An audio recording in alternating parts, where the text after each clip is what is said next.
लेकिन मुझे अब भी यकीन नहीं आता कि बानी कत्ल कर सकती है। सिर्फ इसलिए कि तुम्हारे दोस्त की महबूबा है? नहीं इंस्पेक्टर, मैं खुद भी उसे अच्छी तरह से जानता हूँ। वो बेचारी बिल्कुल सीधी सादी लड़की है। खैर, ये तुम्हारे अपने जाती ख्यालात हो सकते हैं, लेकिन मेरा ये कहना है कि अगर वाकई बानी ने कत्ल किया है, तुम जानते हो तुम्हारी क्या ड्यूटी है? जानता हूँ।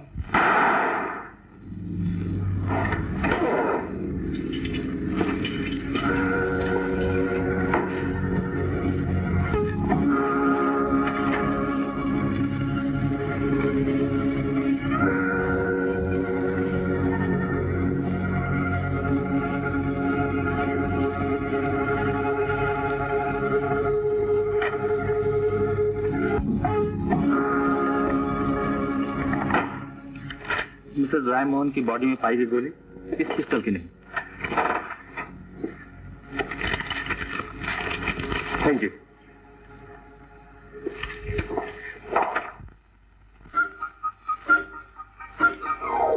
ए भाई जरा आहिस्ता आहिस्ता, मैं कह रहा हूँ। क्यों, क्या हुआ?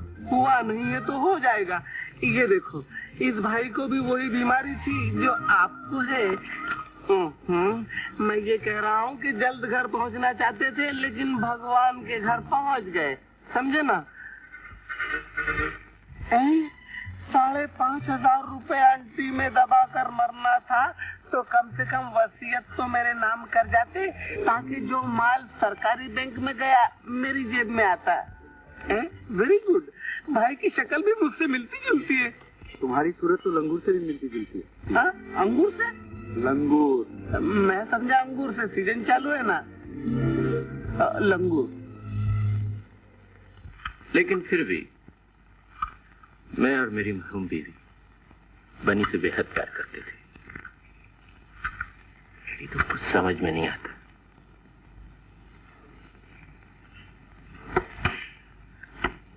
बनी ने ये पागलपन किया क्यों?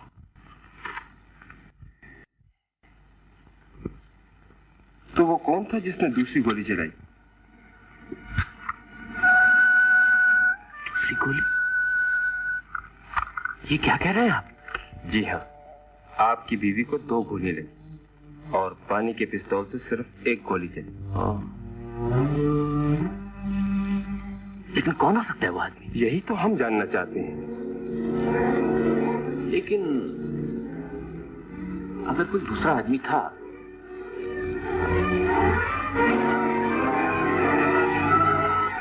तो स्टेशन पे किसी ने तो देखा होगा। जी नहीं, आपको बानी के दोस्तों में तो किसी पर शक नहीं? बानी जब तक यहाँ पर रही, मैंने कभी उसे किसी ऐसे आदमी से मिलते जुलते नहीं देखा। लेकिन यहाँ से जाने के बाद जाहिर है कि उसके बारे में मैं कुछ कह नहीं सकता। आपने अभी भी बताया था कि बानी बड़ी अजीब किस्म की लड़ाका लड़की थी। आपकी बीवी और बानी में कभी कोई झगड़ा तो नहीं हुआ? यूं तो छोटे मोटे झगड़े किस घर में नहीं होते इंस्पेक्टर, मगर कोई ऐसा सीरियस झगड़ा कभी नहीं हुआ जहां तक मैं जानता हूं। मिस्टर राय, घर छोड़ने के बाद बानी फिर कभी यहाँ आए? सिर्फ एक बार, और वो भी उसी मनहूस रात को जब उसकी बहन पे गोली चलाई। किस लिए आई ये तो वही जाने, लेकिन मुझे उसने सिर्फ यही कहा कि वो पैसे लेने आई है जो उसके चाचा वसीयत में छोड़ गए। वसीयत? क्या मैं वो वसीयत देख सकता हूँ? क्यों नहीं, जरूर। मैं अभी दिखाता हूँ।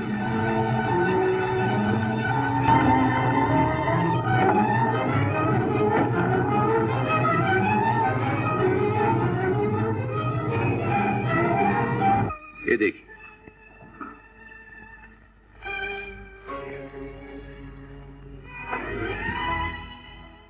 ये रहा वो वसीयतनामा जिसमें इस कत्ल का राज छुपा है। इसकी दफा 10 में साफ लिखा है, मेरे बाद मेरी सारी जायदाद की वारिस मेरी इकलौती बेटी माया देवी होगी और माया देवी के बाद उसकी औलाद। लेकिन अगर माया देवी बिना किसी औलाद के मर जाए तो ये सारी जायदाद मेरी भतीजी बानी को मिले। मिलो, अब मैं ये साबित करूंगा कि इसी जायदाद के लिए मुलजिमा ने माया देवी पे गोली चलाई। क्योंकि जब उसने माया देवी पे गोली चलाई तो उसे यह पता नहीं था कि माया देवी का बच्चा जायदाद का असली वारिस पैदा हो चुका है। इंस्पेक्टर चौहान, मकतूला माया देवी को कितनी गोलियां लगी? 2, एक सीने में और दूसरी कान को छूती हुई निकल गई। और कत्ल के वक्त कितने फायर किए गए? सिर्फ 2। क्या आपने ये दोनों फायर होते हुए देखे? जी नहीं, पहले फायर की मैंने सिर्फ आवाज सुनी। आवाज सुनकर जब मैं मुड़ा तो मैंने देखा कि मुलजिमा ने अपनी पिस्तौल से दूसरा फायर किया। क्या ये मुमकिन नहीं कि पहला फायर भी मुलजिमा नहीं किया हो? जी नहीं, मुलजिमा की पिस्तौल जब्त करने के बाद मैंने देखा कि उस पिस्तौल से सिर्फ एक ही गोली चलाई गई थी। किसी दूसरे शख्स ने किसी दूसरी पिस्तौल से किया, ठीक है? जी हाँ। पहले फायर की कितनी देर बाद मुलजिमा ने दूसरा फायर किया? मुश्किल से 1 सेकंड बाद, बल्कि इससे भी कम। तो मतलब ये कि जब माया देवी पर पहला फायर किया गया तो मुलजिमा का हाथ भी गोली चलाने के लिए उठ चुका था? जी हाँ। आप बैलिस्टिक एक्सपर्ट हैं? जी हाँ। आपने रिपोर्ट दी है कि कत्ल के बाद जो गोली मकतूला माया देवी के जिस्म में पाई गई वो उस पिस्तौल से नहीं चलाई गई जो कि कत्ल के वक्त मुलजिमा बानी के हाथ में था, ठीक है? जी हाँ। कत्ल के वक्त मुलजिमा बानी के हाथ में कौन सा पिस्तौल? .38 और जो गोली मकतूला माया देवी के जिस्म में पाई गई वो किस पिस्तौल से चलाई गई? .38। क्या .38 पिस्तौल इस मुल्क में बड़ी आसानी से हासिल किया जा सकता है? जी नहीं, इसका लाइसेंस आमतौर पर पब्लिक को नहीं दिया जाता। मिलॉर्ड, मकतूला माया देवी पे 2 गोलियां 2 मुख्तलिफ कातिलों ने 2 अलग अलग पिस्तौलों से चलाई। ये दोनों पिस्तौलें एक ही किस्म की थी, करीब करीब एक ही साथ चलाई गई, एक ही निशाने पे चलाई गई। क्या इससे यह साबित नहीं होता मिलॉर्ड कि उन दोनों कातिलों की साजिश भी एक ही थी? Any question? नो। आप जा सकते हैं। अब मैं यह साबित करूंगा मिलॉर्ड कि इस कत्ल से असली फायदा किसको पहुंच सकता था, मुलजिमा बानी को या उस दूसरे कातिल को। और यह साबित करने की शुरुआत मैं एक ऐसे अजीब और गरीब गवाह से कर रहा हूं जो कि कत्ल के बारे में उस वक्त भी जानता था जबकि असली कातिलों ने शायद इस कत्ल के बारे में सोचा भी ना।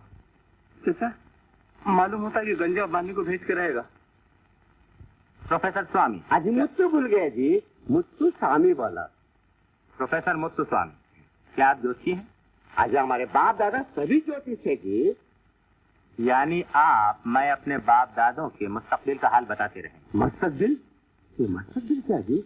आज ये हिंदू कोड बिल सुनता है तो ये नया बिल कौन सा आया जी? ऑर्डर। मैं ये जानना चाहता हूँ कि क्या आप भविष्य का हाल बताते हैं? आज 501 रुपया लेने के बाद जी। पिछले साल 501 रुपए लेने के बाद आपने इस कागज में माया देवी के भविष्य के बारे में कुछ लिखा था। कुछ? इतनी बड़ी बात तो कुछ बचे क्या जी? जरा पढ़ के देखो ना। 28 मार्च से 1 महीने के अंदर माया देवी को किसी गाड़ी या वाहन से बहुत बड़ा संकट होगा, परंतु वो बच जाएगी। ये कुछ है क्या जी? और क्या लिखा है? यह भी लिखा है 28 मार्च से लेकर 1 बरस तक किसी बहुत ही निकट के संबंधी के हाथों माया देवी के प्राण जाने का डर है। अगर वो बच गई तो फिर 5 बच्चों की मां बनने के बाद उसका देहांत होगा। आज वो बच जाती तो 5 बच्चे की मां नहीं बनती क्या जी? ये क्या कुछ है क्या जी? मिस्टर रायमोहन, प्रोफेसर स्वामी की पहली पेशिनगोई क्या सच निकली थी? जी हाँ, पेशिनगोई के कोई 1 महीने के अंदर ही हम दोनों मोटर एक्सीडेंट से बाल बाल बचे।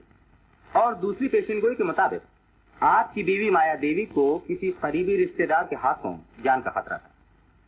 तो क्या बानी के अलावा उनका कोई और भी करीबी रिश्तेदार था? जी नहीं, हमें बेचारी बानी पे कोई शक नहीं था। हमें तो सिर्फ ये डर था कि इस मासूम के हाथों धोखे में कुछ हो ना जाए। इसीलिए पेशिनगोई की मियाद खत्म होने तक मैंने अपनी बीवी को शहर से बाहर भेज दिया। तो फिर वो मियाद खत्म होने से पहले ही आपने अपनी बीवी को वापस क्यों बुला लिया?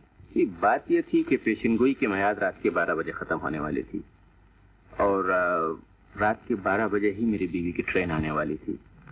अब चंद सेकंडों में से क्या हो जाएगा ये हमें मालूम नहीं था। आपकी बीवी माया देवी जब इस शहर से बहुत दूर दिल्ली में थी तब आपके घर बच्चा पैदा हुआ। तो क्या ये बात मुलजिमा बानी को मालूम थी? जी नहीं, हमने ये फैसला किया था कि जब तक पेशिनगोई की मियाद खत्म ना हो ये बात किसी से बताई नहीं जाएगी। मिलॉर्ड, कत्ल के वक्त मुलजिमा बानी को यह ना मालूम था कि माया देवी को बच्चा पैदा हो चुका है। उसे तो सिर्फ ये मालूम था कि बच्चा पैदा ना होने की वजह से माया देवी के बाद सारी जायदाद की मालिक वो खुद बनने वाली है। That's all, milord. वकील सफाई गवाह से कोई सवाल पूछना चाहता है? Yes milord. मिस्टर रायमोहन, आपको अपनी पत्नी से प्यार था? जी। कितना? बहुत। अगर आपको अपनी पत्नी से इतना ही प्यार था तो उसके कातिल से नफरत क्यों नहीं? इसलिए कि आप कहना क्या चाहते हैं वकील साहब? मैं ये कहना चाहता हूं कि आप अदालत के सामने झूठा बयान दे रहे, बगला भगत बन रहे। अगर बानी ने सचमुच आपकी बीवी का कत्ल किया है तो अदालत के सामने उसे झूठी मोहब्बत क्यों जिता रहे? मेरी मोहब्बत झूठी नहीं। मुझे तो बानी की नादानी पे तरस आता है। दुनिया में इन्हें गिने लोग कुछ ऐसे भी हैं जो बाएं गाल पे थप्पड़ खाने के बाद दाहिना गाल भी पेश कर देते। अबे तू मेरा थप्पड़ खा के तो देख, ऐसा रसीद करूंगा कि दोनों जबड़े बराबर हो जाएंगे। Order order. मिस्टर रायमोहन, आपके बच्चे की पैदाइश कत्ल से कितने दिन पहले हुई? कोई महीना भर पेश। अगर बानी को यह मालूम होता कि आपके यहाँ बच्चा पैदा हुआ, क्या वो कत्ल करती? शायद न करती। तो फिर आपने बच्चे की पैदाइश बानी से क्यों छुपाई? मैंने वकील साहब बानी से कुछ नहीं छुपाया। बानी ने खुद ही मुझसे मिलना जुलना छोड़ दिया, इसलिए मुझे मौका नहीं मिला कि मैं उसे कुछ बता सकूं। लेकिन उस रात को आपको मौका मिला था। कत्ल से कुछ घंटे पहले बानी खुद आपके पास आई थी। जी हाँ, और चंद घंटों के बाद माया बच्चे के साथ आने वाली थी। बानी को बच्चे की खबर सुनाने में ज्यादा लुत्फ था या अचानक बच्चा दिखाने में? आपका क्या ख्याल है? मिस्टर रायमोहन, आपके घर में कभी पिस्तौल रहा है? जी नहीं। बानी आपके घर में कब से रही है? बचपन। इतने दिनों तक जब आपके साथ रही तो 24 घंटे में कितनी देर घर में रहती थी? यही कोई 17-18 घंटे। बाकी का वक्त स्कूल। उस स्कूल में क्या पिस्तौल चलाने की तालीम दी जाती? जी नहीं। आपके बयान के मुताबिक जब स्टेशन पर सैकड़ों लोग इधर उधर आ जा रहे थे, उसने उनके बीच से पिस्तौल चलाई। उस औरत से पिस्तौल चलाई जो रुकती हुई ट्रेन के अंदर थी। ठीक है जी। इन हालात में जो औरत पिस्तौल चलाए, या तो उसे जबरदस्त निशानेबाज कहना चाहिए या पागल। क्या आप बानी को पागल समझते हैं?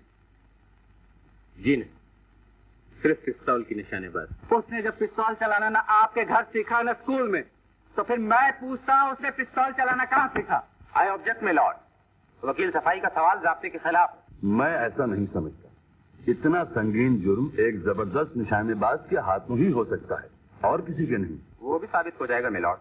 सवाल सिर्फ इतना ही है ना कि मुलजिमा ने निशानेबाजी कहाँ सीखी। कई महीनों तक वो वकील सफाई की सेक्रेटरी भी रही है। जो कुछ भी है, मेरी अदालत से दरखास्त है कि सबूत पेश करने के लिए हमें कुछ और वक्त दिया जाए। ग्रांटेड। आपको 15 रोज का वक्त दिया जाता है।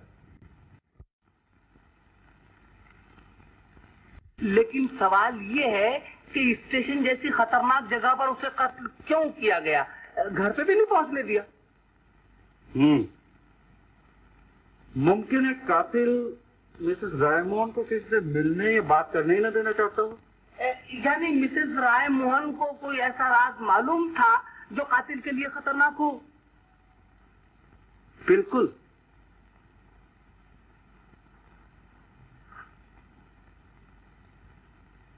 इसीलिए उसे घर पहुंचने से पहले स्टेशन पे खत्म कर दिया गया। अगर ऐसा ही था तो उसे जनाब दिल्ली में क्यों नहीं खत्म कर दिया गया? फर्ज करो ये कत्ल दिल्ली में होता तो अपनी सेक्रेटरी ना फंसती और हम लोग दर्द सर से बच जाते। तो वो या बानी के सारे इल्जाम थोपने के लिए कत्ल बम्बई में किया गया। लेकिन वो कौन सी बात होगी जिसके लिए कत्ल किया गया?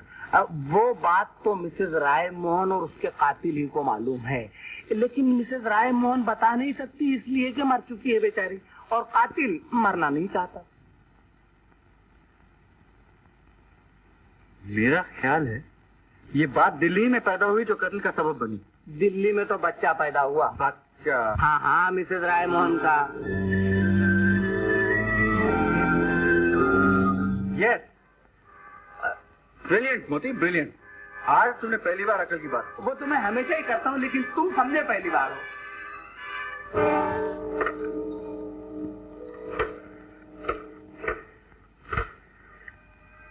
Hello, Indian airlines, please book me a seat for Delhi.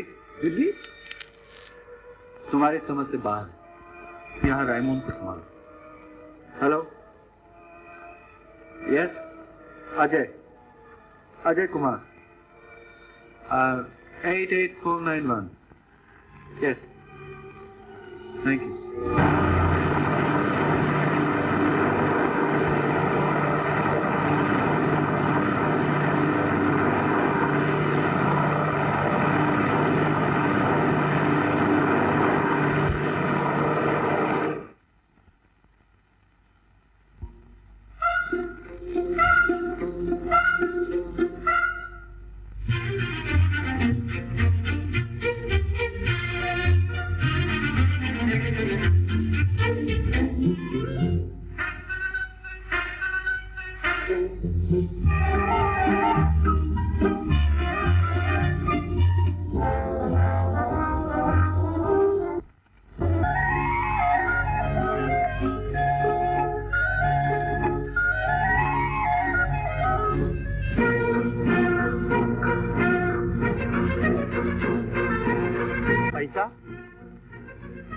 वाह, अच्छा ग्राहक मिला।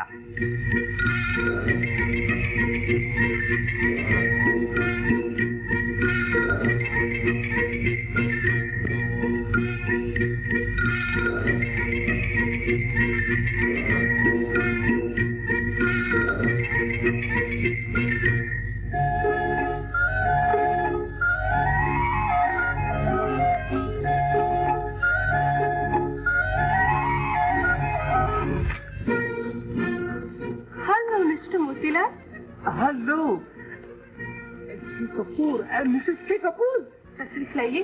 शुक्रिया। कहिए, केस कहाँ तक पहुँचा? केस तो दिन ब दिन उलझता ही जा रहा है। लेकिन मिस्टर अजय तो कहते थे कि फिक्र करने की कोई बात नहीं। हाँ, वैसे तो सब ठीक है, लेकिन कातिल ही का पता नहीं चल रहा है। कातिल? लेकिन कातिल से मेरे किसका क्या वास्ता? जी वो आपका केस, वो तो 8 तारीख को है। आपकी आया कहाँ है? तो ये है आपका कातिल? कातिल तो नहीं, लेकिन कातिल तक पहुँचने की सीढ़ी जरूर है। मैं उससे कुछ सवाल पूछना चाहता हूँ, इसलिए जरा बुलवा लेंगे तो बड़ी मेहरबानी होगी सीढ़ी को। रोजी, रोजी, इसे कह दीजिएगा कि किसी से कुछ कहे नहीं जो कुछ मैं पूछूं। देखो, ये साहब हमारा बड़ा अच्छा फ्रेंड है। ये जो कुछ कहे किसी को कहना नहीं, समझे? रोजी, जो लड़की तुम्हारे साथ मिल्क सेंटर से है वो कौन है? वो मरीना है, वो हमारे साथ बचपन से खेला है। अच्छा, तुम्हारे साथ बचपन से खेला है। और उसका साथ बचपन में कौन कौन खेला है? तुमको याद नहीं? याद करो ना रोजी, वरना हमारा रोजी का वांदा हो जाएगा। सच कहता है रोजी।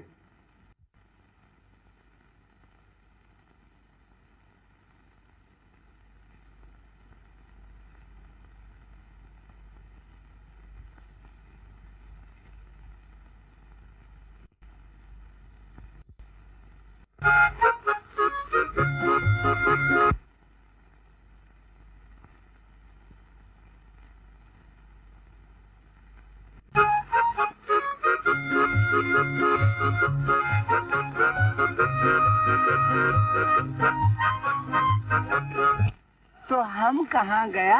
हम भी तो आया है अपना मरीना से मिलने के वास्ते।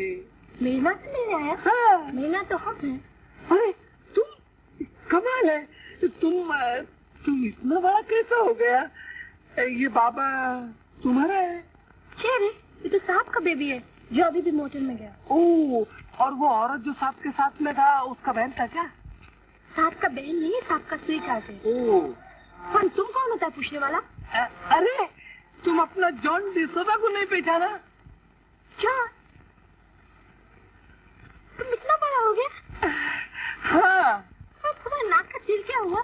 10 साल से तुम्हारे लिए नाक रगड़ रहा था ना, तो कल तिल गायब हुआ, आज तुम मिल गया। बड़ी नाक और रगड़ो।